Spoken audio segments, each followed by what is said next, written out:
Hey guys, Mike here with Discount Forklift, and right behind me is going to be your 8,000-pound Caterpillar pneumatic tire forklift. As you can see, it's actually diesel power, which is great. We've got the exhaust back here, which obviously diesel is going to be a stronger engine for good. Not something I would operate in a warehouse, but good for outside. Something as far as these tires, so pneumatic, having good tread on them, very good for getting in through mud, sand, loose dirt, whatever it's going to be that you guys are going to operate on. It's definitely going to help with that. You have your seat here with a seat belt that's going to be good for you. Looks like you do have a makeshift heater back here, which is going to be pretty good, especially when it's cold, because this thing actually used to be at one point a cab unit, as you can tell. It's got some glass over here, windshield wiper obviously. Now your inside lever here is going to control the mass function to raise it up, to lower it down. Middle is going to be the tilt function, forward and backwards. And this is going to be the side shift lever. Your key here for the ignition is going to be located right here.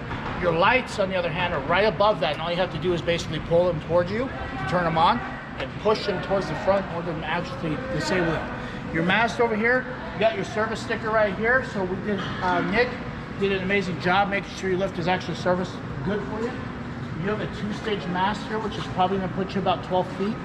You do have a side shift here, which is why you can see these cylinders here to help this carriage move left or right.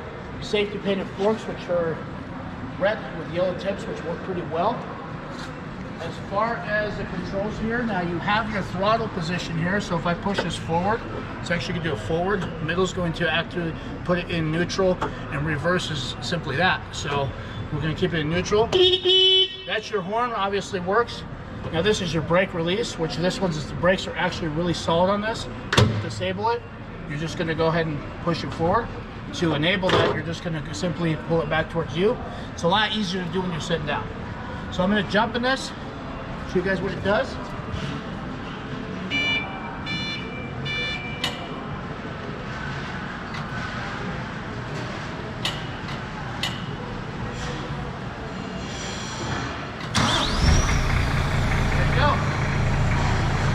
Have to make sure this is in neutral all the way for it to turn on. It won't turn on if it's in the forward or reverse.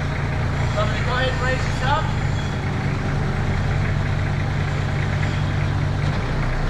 Fix the brake. Put it forward and let it go.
Data tag.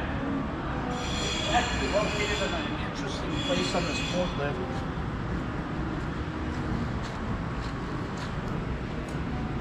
You would think it's this, but it's actually above the levers here. Especially for an older forklift, they typically put smaller plaques on. But that has all the information on their forklift, such as the low capacity with the forks all the way up to the top, as well as into the ground. as well as the model number and as well as the serial number that's going to match the invoice. But other than that, thank you for helping businesses like us so we can help businesses like you guys.